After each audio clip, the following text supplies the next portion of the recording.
Good evening. Good evening. How's it going? I'm Average Will, and this is another Thursday Thoughts.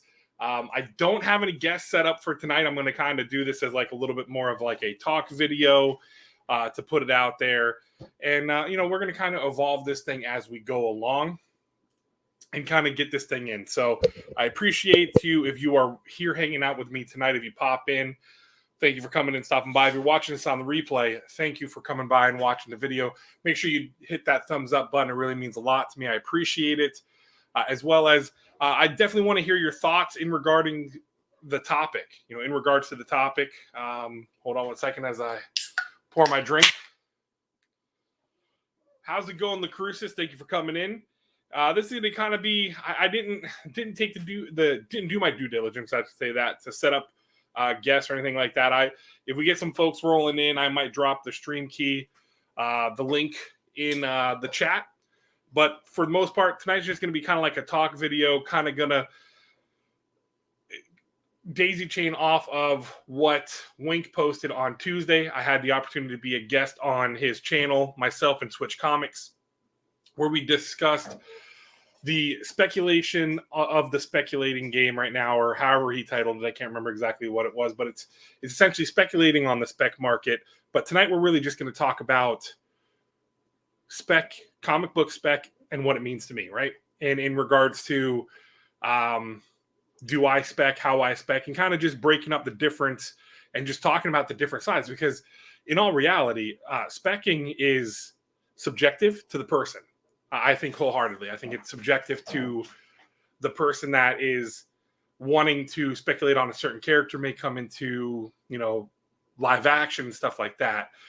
And thus why they might go hard on a series or something like that, right? Or really spec on a character, really push character and all that fun stuff. And then you have the stuff that's been going on lately, or I would say just in the 2 years I've been collecting the influence, I feel, the hot 10 or the hot 20, these top 10 lists given to the community, where it's like, hey, these are the books, and the allegations that it is leading to some market manipulation. How's it going, Switch Comics? Thank you for coming by, man. And tonight's choice of drink is the last of these New Belgium Mountain Time. This was out of a variety pack. Really good beer. It's an IPA. How's it going, Paul? Thank you for coming by, buddy. I appreciate you coming in. So, yeah, first and foremost, I don't spec. I don't do a ton of specking. Like, my specking consists of, I really like this indie book. Like we just had, yesterday, the release of Step by Bloody Step, and even Supermassive. Like Step by Bloody Step, I want hard on, right? I got, the only thing I didn't get was my 1 in 50 because it came in damaged. That sucks. But yeah, I got the A, the B, the blank variant. I got 2 1 in 10s. I've got a 1 in 25, and I was supposed to have the 1 in 50, but it got damaged. So hopefully we can get a replacement for that. How's it going, Geeky Mama Bear? Thank you, Juliana, for coming in. But that's how it is. Like, my shop knows I'm the indie guy. I love indie. I pick up indies all the time, and they will order. Like, anytime there's a new indie coming out, he'll put the number 1 in my box. If I read it, I enjoy it, I'll pick it up, right?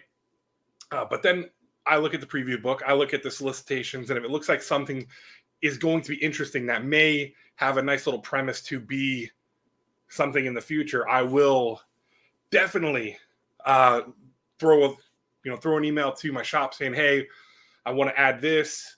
Get me 3 copies of the A cover. Get me 1 of each. So you picked up Step by Step. Yeah, it's a fast read because I didn't realize it, but it's a silent issue. Aside from like the end where there's some dialogue, but it's just symbols. So it is a fast read, but the art is beautiful. I like the art. I'm all over the place when it comes to art. I like Andrea Muti stuff, and then I like a lot of other stuff too. Did I see the preview for Twig? I did. I'm excited for it. I'm excited to see it. I'm down for anything Scotty Young. That's one thing for me is, and that'll be one I'll probably get quite a. I'll invest in, I guess, so to speak. But I don't do the whole. I mean, I know like the big thing obviously is like with DC and Marvel. How's it going, Nadia? Thank you for rolling in on what characters. And the prime example is what we just had happen with the release of the Doctor Strange 2 trailer, where it showed a bunch of stuff. It had a lot of stuff in there, and it's got the debate going on with the person who is fighting Wanda or Scarlet Witch. Is it Photon? Is it Monica Rambeau, or is it Iron Man? Is it Tom Cruise Iron Man, right? Because it does, it's hard to make out because obviously all the lights that are coming off of it and everything like that. So there's a lot of talk like that. And then there's the talk of who, what X-Men could possibly be coming into it as well, because we know we're going to have Professor X or Professor Xavier. So, it's one of those things that I look at that as like, again, I think there's different levels of specs. I think you have guys who look at characters we talked about on Tuesday on Wink Ink's channel, where you've got Titan coming in issue number 6 of Hulk, right? He's going to be the new big bad. And there's a lot of talk that there's the potential that he can be the next Null character, right? The next Null baddie. Donny Cates likes to have those kind of characters in there. And I will say this. One of the things for me that I think the kids who went hard on Venom number 3 and spec'd hard with Null and really invested heavy into that, even though it's dipped some because obviously the Null event and everything like that, the King in Black stuff. What is going to happen if during Love and Thunder, obviously we know that Gore, for the folks that read that run with Gore the God Butcher, he has the Necro Sword. And Donny Cates kind of made the link between the Necro Sword and Null. We almost had a Null. They almost talked about Null in the end credit scene for Venom. They talked about Clintar, which is the symbiote cluster, which they think is a planet and everything. Will there be a tie? Because if they make that mention, and then they're going to possibly, which again is going to be big, because that's a big event character, right? And we still don't know who's going to be the big bad in this next half of the Marvel movies. There's talk, obviously, you've got Kang. We saw Kang in Loki. We're going to have fallout from that. People have talked about Galactus being the big bad villain because now we have Celestials because of, the Eternals movie. And then what happens is, what if that gives us, some Null stuff, right? What if we get that Null thing where, and then, yeah, like what Paul just said, you talk about the end credit scene, are you sure you want to do that, Mr. Whitman? And that voice, right? I think, is that the one you're talking about? Or are you talking about the other one?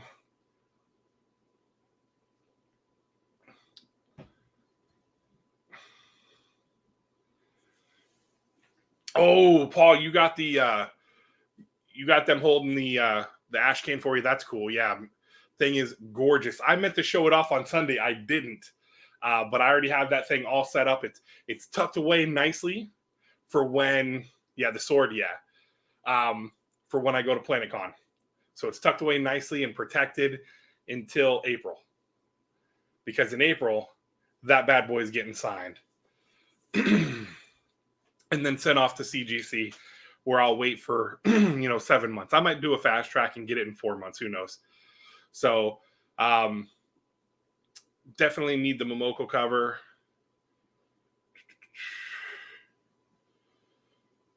I'm trying to just catch up with chat because I'm not the greatest with keeping up with chat and everything. But yeah, so yeah, the sword. Yeah, you sure you want to do that, Mr. Whitman? Which is exciting because that sets it up. Although I watched a video, and which is funny. I won't talk too much about it tonight. I watched a video where a guy, I can't remember what the YouTuber's name is, but he kind of like does a essay, a video essay for a bunch of Marvel movies and everything, and where he breaks them down. And yeah, he's not too keen on the Eternals movie at all. So, but anyhow, let's on the Spec thing. So if that happens, right, we get into For Love and Thunder, and we get that for Twig. Gotcha. Okay. I didn't even see that cover yet. I'll have to check it out. I'll have to look for it after this. So, but we get that, so the whole Null thing will pay off. Will we ever get that? Because I feel it's weird, because like the Hulk is a character that I feel like we doesn't really get put to the forefront, and hopefully, like with She-Hulk, and then hopefully we'll get some more stuff. But like when we get in Thor Ragnarok, we got, what was that? That was Planet Hulk, the War Planet Hulk, whatever the hell it was. I'm not too familiar with all the Hulk books and everything like that, but we kind of got that intertwined with it. I'll have to take a look at it then. I haven't looked through everything, so I'll have to look at it. But is that something where like Titan has the ability, has the chomps really with Hulk to come into the MCU at some point? Who knows? But it is going to be a cool character. We'll see how Donny Cates does it. If Cates does it right and gives us something like with Null, that could really help the series. I'm not a huge fan on the Starship Hulk. It's going to take a little bit of warming up on me to get that. But with the Spec thing, the biggest thing too is I feel like with the hot list, right? And we see this, everybody and their mother makes videos about it, where you see posts on Instagram and on Facebook and stuff like that, where some people have some, I'm trying to be very careful with my wording here. They have some unfriendly words towards the folks that put those lists together and push that narrative, right? To where it's like, do they, because we see books, obviously we see stuff that, why is this stuff even being considered a top 10 book right now? Why? Because there was a little bit of a whisper or something, and now it's on a top 10 list getting pushed because of, oh, well, it sold a percentage of this more many copies and stuff like that. And then all of a sudden, the tens of thousands of people that watch these shows or they read these articles are now running out and they're grabbing a book that's $1, $2, and it's the flavor of the week, right? We see that. And we see that even with the modern stuff. The modern stuff becomes flavor of the week. Although I feel like Black Panther 3, that's holding its water right now. We saw with it the Spider-Man, what was it, Spider-Man 88 or 86, whatever number that was. I know Switch talked about that on Tuesday during Alex's video. That was one day a flash in the pan, essentially. It was a one day, it felt like it hit the pan, it was hot, and then by Friday that book was irrelevant. Why? Because it was just a character that was thrown out there, and I don't feel like the Goblin Queen is going to be anything, like a lot of people feel like that's not going to be anything that's going to have any weight. And then you get the whole talk of, like we talked about on Tuesday, and it's been talked about, is the whole first appearance, cameo and first full appearance and stuff like that, because of Thor 20 and Thor 21. By the way, for those who missed on Thor 20, the second printing did drop in shops. I did grab myself a couple just to have them, because again, I love Thor. I'm a huge fan of Thor, and if that character, something happens with it, I've got the first and second printing, right? Yeah, I mean, and again, I think it was just at the first, when it came to the Hulk, the Starship Hulk, it was just a little weird, because you have this Bruce Banner driving the Hulk, and you have the actual Hulk entity trapped in a room having to fight, and he's revving up the engine. He needs more power, so they're throwing more and more stuff in there, which looks like that's ultimately going to create the emergence of Titan. I mean, or it's going to cause that battle with Titan. So, but just stuff like that where we see these flash in the pans or something like. And the biggest thing for me is, and we didn't talk about it on Tuesday, and I meant to bring it up during Alex's video when we were doing the video. When you have stuff with indie, it feels like, again, I'm an independent a comic lover, independent person. We're all independent people, right? How's it going, Kenneth Bird? I'm hoping you're doing good, buddy. Thank you for coming by. So I love indies, and it feels like indies are getting optioned left and right, obviously. And what does option mean? Really, it just means that it's getting, it's it's being picked up. But until it starts getting legs and it's getting the movement where it's getting a writing team, it's starting to go into production, then you start feeling like something's there. But then that still doesn't guarantee anything's really going to happen with it, because Why the Last Man was in production hell, right? That was in production hell for like 2 or 3 years, and it took forever. And I think that's what eventually doomed that show from getting a second season. I enjoyed it. I enjoyed Why the Last Man. I thought it was nice. And it worked. It was a nice little change of pace from the normal, the normal shows that were on TV. It was fun, right? And I just feel like because of what had happened with the production hell with it, the fighting that it got to even get this season to come out, it sucks, because again, that's something that, one of my favorite series, Something's Killing the Children. I'm excited as all hell for that. It's got a writer. Mike Flanagan is writing on it. He's part of the writing team on it. I'm excited because I've enjoyed Mike Flanagan's work. Does this mean we're going to get a show? I'm hoping so. I'm hoping that we've got somebody like Mike Flanagan. I think James Tynion is working in the background, really getting that show, getting the legs put under it. So I feel hopeful that we'll be kind of close to the original material, right? And they're not going to try to take their own little spin on it and do their own little thing, because Halo, and outside of the comic book world, the video game world, I love playing Halo. That was the first game I had on my Xbox, was Halo. And I bought Xbox just for Halo back whenever it came out. But there's a lot of talk and a lot of grumbling going on with the Halo show that's coming out on Paramount, that they downplay Master Chief. He's not as strong, that he gets himself handled. It's a little female character forward, which again, there's no problem with that, but it's Master fucking Chief. Excuse my language. We're talking about Master Chief. This guy's a badass Spartan, right? He's a badass.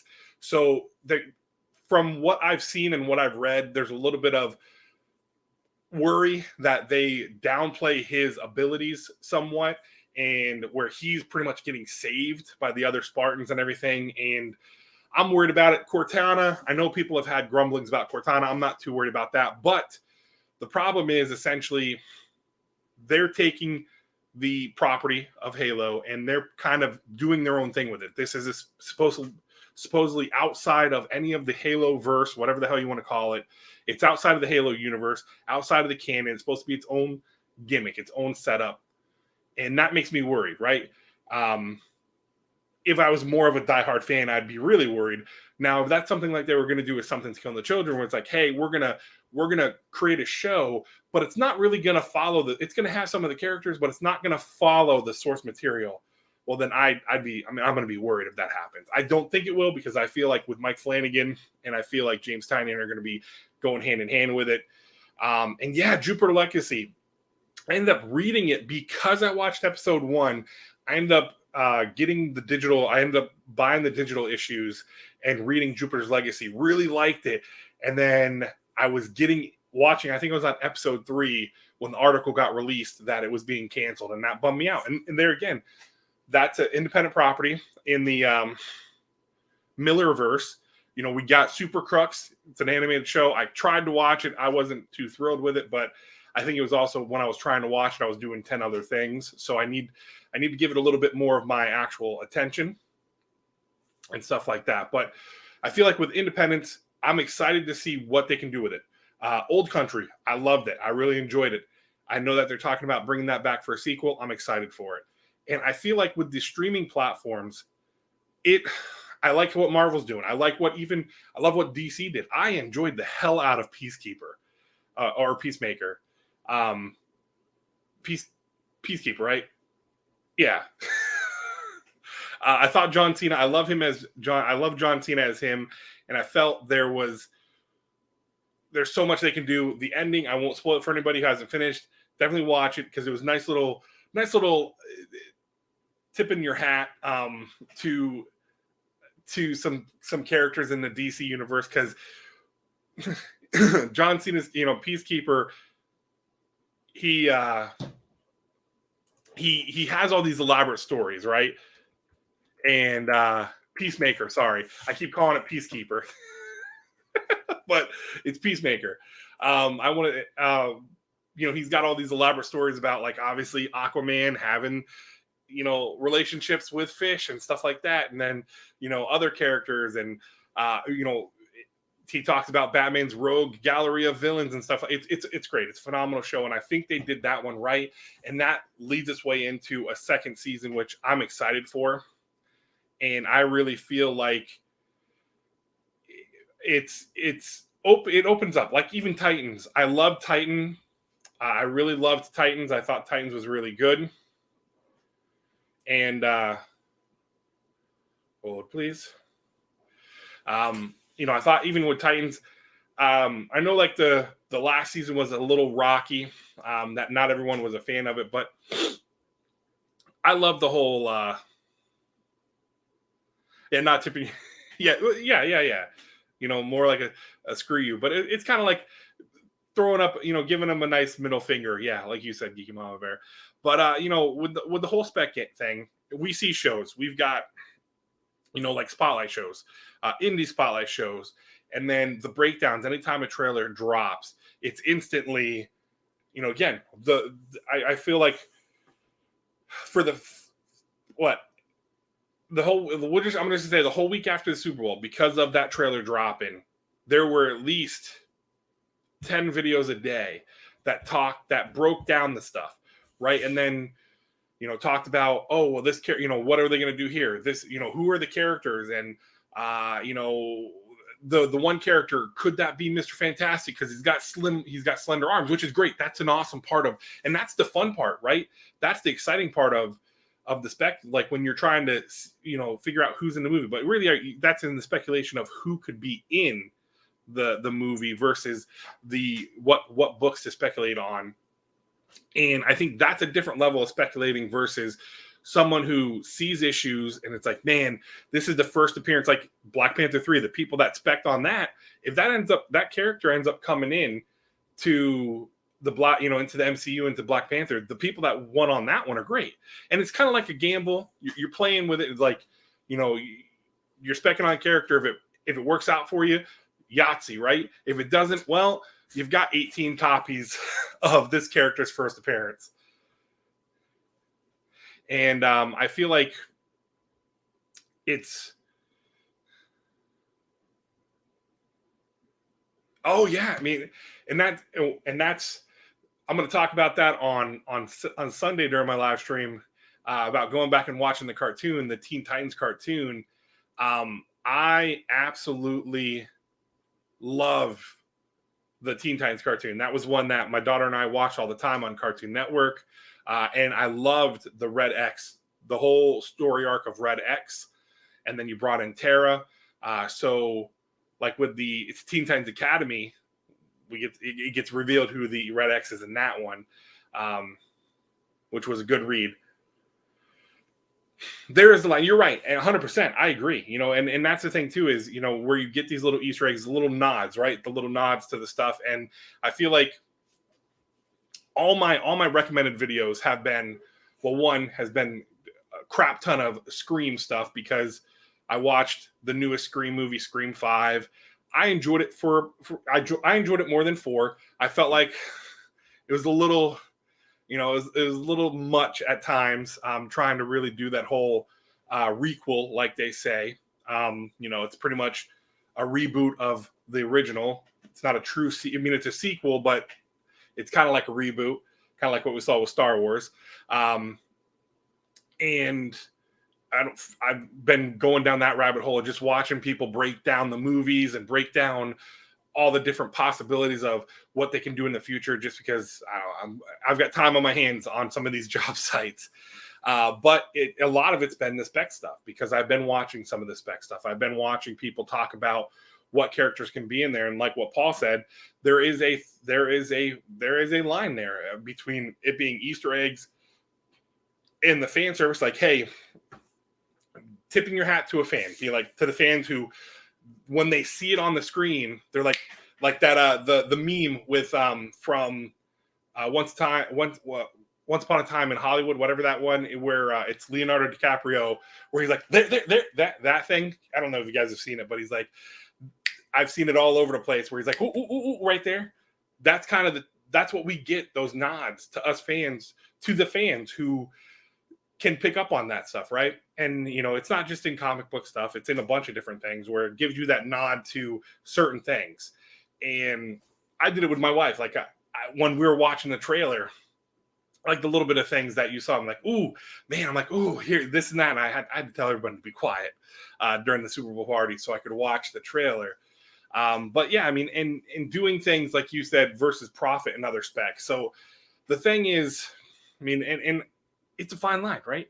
I will never tell anyone, oh, I will never dictate to anybody. I will never tell anybody, nor do I think anyone should ever tell anybody how to collect, right? You collect what you like and collect how you want. Don't ever let somebody dictate it, and don't feel like you ever have to be pressured to purchase into something because it's on a top 10 list either, or a hot 20 list, whatever these lists are, because I feel that's a dangerous game, right?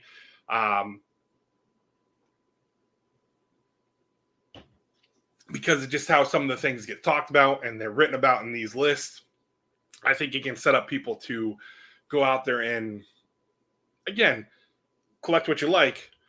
If that's how you're influenced, more power to you. But I just feel like it's something that, for me, I'm not a chaser in that matter. You better collect them your way. Oh, I got some trading cards for you. We'll do some rips for the We Live cards. I've got like a box of those coming for the We Live Paladin cards. You're right, 100%. It is nerd stocks, and that's how I feel. Like and again, I lean on the indie stuff because that's what I love. I mean, that is absolutely what I love, and I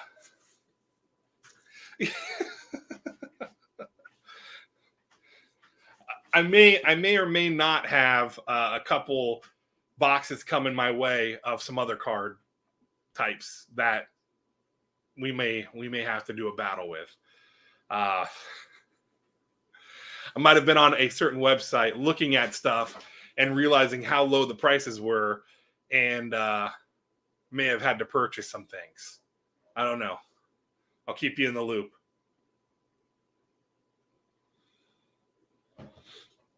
Where do you see the top 10 lists? Geeky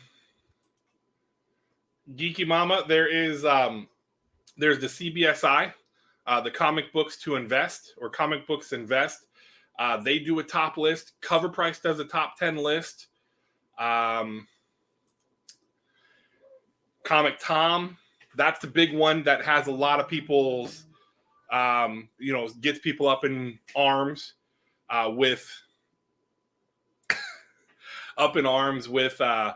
the top 10 list, and a lot of gripes towards potential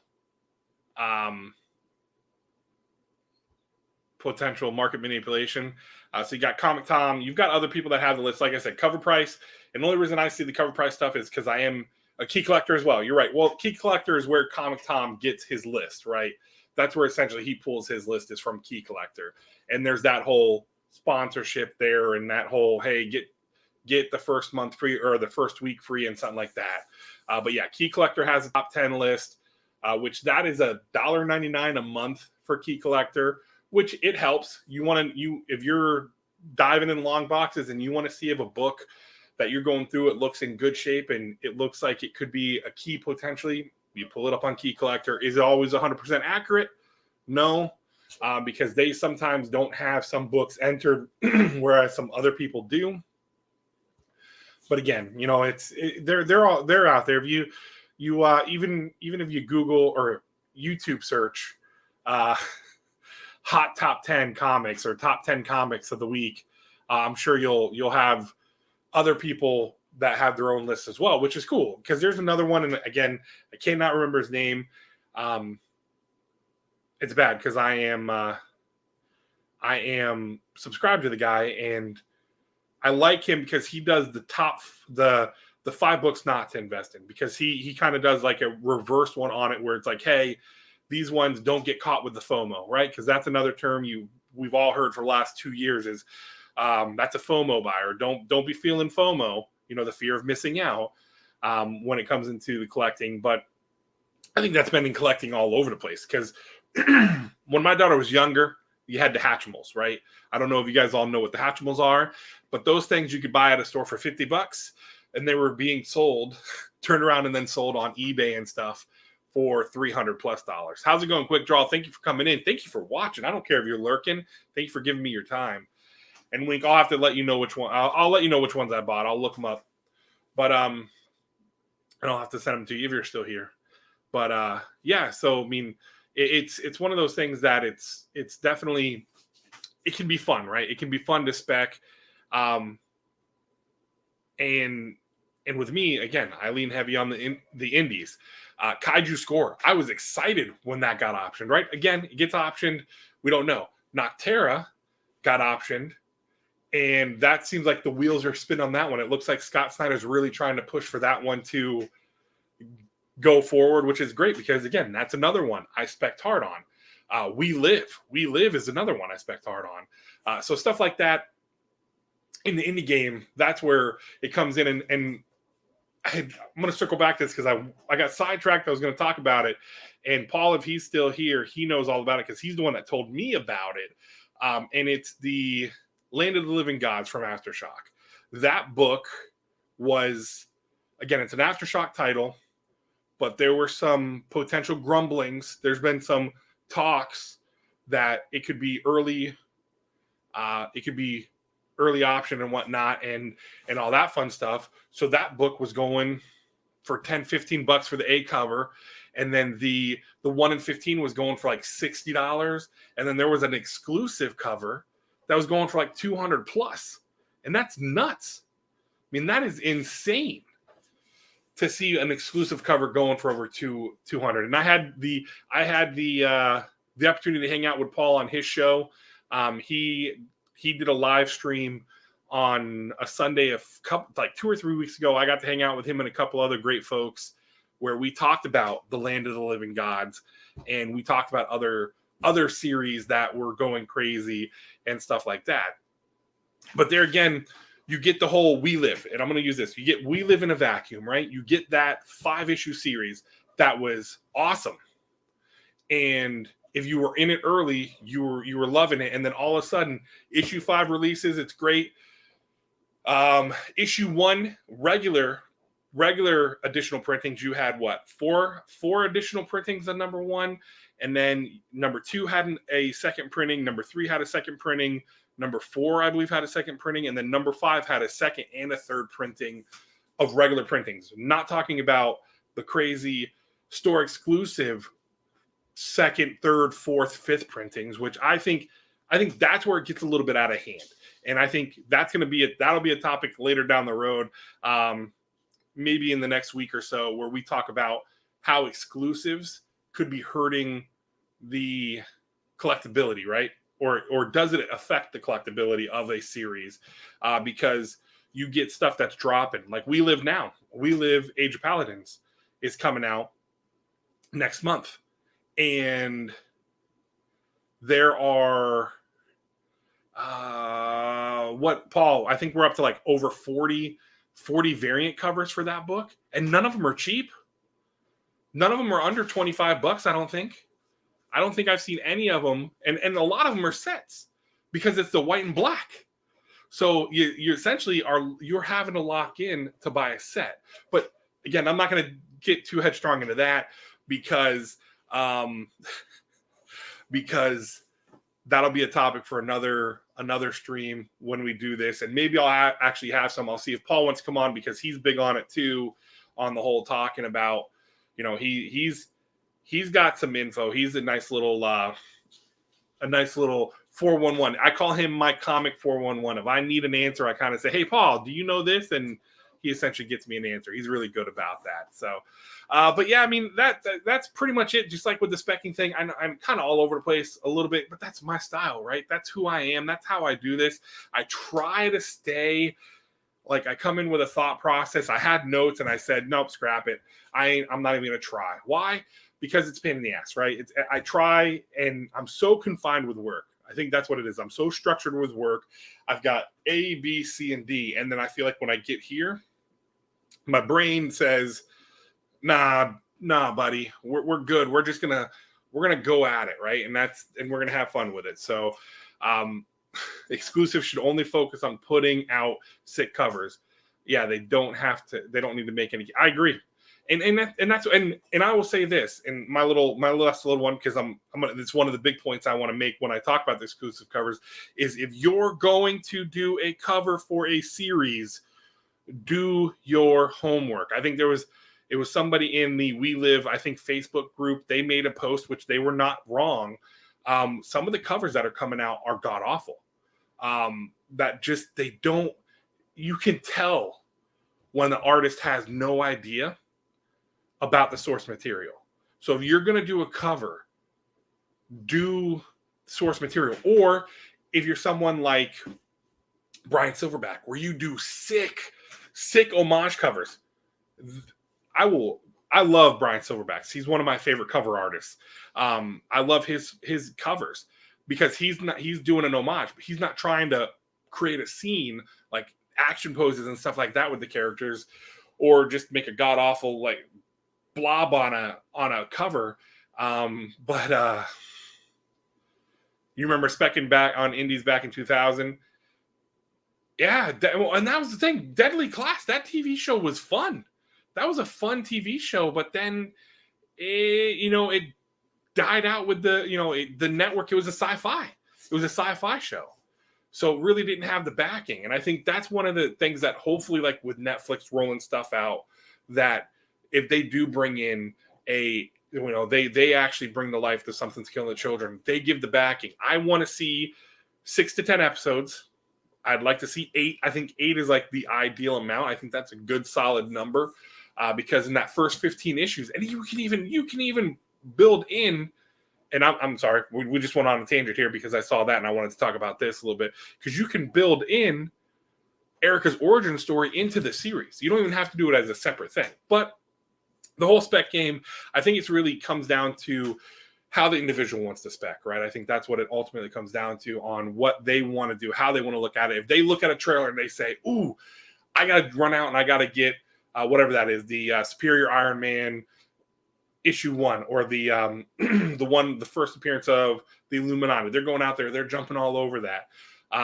Or if they watch one of the TV shows and you kind of see a glimpse of something like what we saw with Loki with the TVA and stuff like that. It's like, oh my God, you see people going out and gobbling up those and pulling those up. And then the talk about what we're getting now with the talk with the Star Wars stuff, the Star Wars Adventures, where there's a lot of heat with that. The annual is getting a lot of talk because of the first appearances and stuff like that. And that's, for me, that's part of the fun. Like I'll be honest, I am enjoying. I finally started reading the Star Wars stuff, the Star Wars Adventure stuff, and I'm enjoying it. But essentially at the beginning, I was only collecting it for the collectability, right? For the thought of they're rolling out all these shows on Disney Plus. Let's hope, keep our fingers crossed that, they're going to start bringing some of these characters in. Look, Karsarian, I'm going to butcher his name. That guy, the Wookiee, the bounty hunter Wookiee, got brought in, and that book was spiking like crazy. And the character was fun to watch.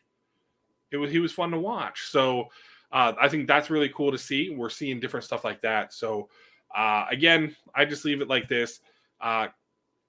Collect how you want to collect. If you're going to spec, have fun with it, or if you want to take it seriously, right? A lot of people, this is a thing for them that they look to pay for their hobby, or they're really investing heavy into it to make that money and everything like that. So there's different levels to it. I think there's different styles, different levels, and all that. So again, collect how you want. Specking can be fun, but don't let it completely destroy you, in my opinion. Yeah, BK, you're right. BK. Chrysanthemum. Yeah. Oh, there you go. I said it right that time, right? I think maybe. But I appreciate you guys hanging out with me. Again, these things are more kind of loose based. They're just about, a way for me to get in here and have a little bit of conversation with you guys, right? Be it if I have people here on the panel with me or if we're just talking in chat and everything like that. That is the goal with these Thursday Thoughts, is essentially just for me to get this stuff out, because I am still a new collector. I am going on 2 years collecting, and I still know so little about the hobby, and I'm learning more and more every day. And I enjoy meeting new people, like getting to meet Marco, Switch Comics. Got to meet him through Wink, doing that show together for Tuesday. That video was fun to do. And just hearing other people and listening and gaining that knowledge from other folks, because they do such better and bolder deep dives into things. And there are so many outlets, and that's the beauty of this platform and this community, is the fact that there are so many folks out there that can give their opinions. And I think that's the beauty of it. We're able to sit here and give our opinions, and we can talk. We may differ in opinion, but it doesn't mean we can't be civilized with each other and have that conversation. And that's essentially what I wanted to do here, just talk and have the conversations with you guys and talk about the different shit that I'm excited about and that I really enjoy about this hobby, because I fell in love with this. Again, I never thought about comics until a couple years ago. I watched the Marvel movies. I enjoyed the Marvel movies. I enjoyed the Netflix series, which they're coming to Disney Plus. I'm excited for that because they'll be on Disney Plus. The 16th, the 15th or 16th. It's like 2 weeks before Moon Knight drops, which makes me excited. Makes me excited to see that, hey, maybe Disney Plus is going to loosen their belts a little bit, loosen up the ties, right? Loosen up the ties and let us have some Marvel goodness. So I'm excited for that. I'm excited to see I'm excited for Moon Knight in a month. We're just over a month away, and I can't wait to see that come to life, because that's a character that, again, for me, I only really got into him because of the new series that's out right now. Fell in love with it, and that got me going back and reading the older series. I got into the Lemire stuff, and then I got into the first titled, first solo title. And I have enjoyed the hell out of that series. That's a character I really love. And that's what's exciting to me about getting to see some of these characters come to life, because then it's gonna engage me into going and reading their stories and going and reading specific events and specific story arcs, so I can get to know that character a little bit better. So that's why it's exciting for me. So thank you so much for dealing with me rambling on for 40 plus minutes. I appreciate each and every one of you. Thank you for taking the time to watch. If you're watching this on the replay, thank you so much. Again, everyone, if you guys can make sure you slam that like button, I greatly appreciate it. We're always shooting for 10 likes. And holy cow, Funko Brothers, how's it going, man? I haven't seen you in a long time. Thank you for swinging by. But yes, our goal is always to shoot for 10. Yes, a whopping 10 whole likes. I think you guys can do it this week. And again, if you're not subscribed and you feel so inclined to, go ahead and hit that subscribe button. I think it's down over here. Greatly appreciate it.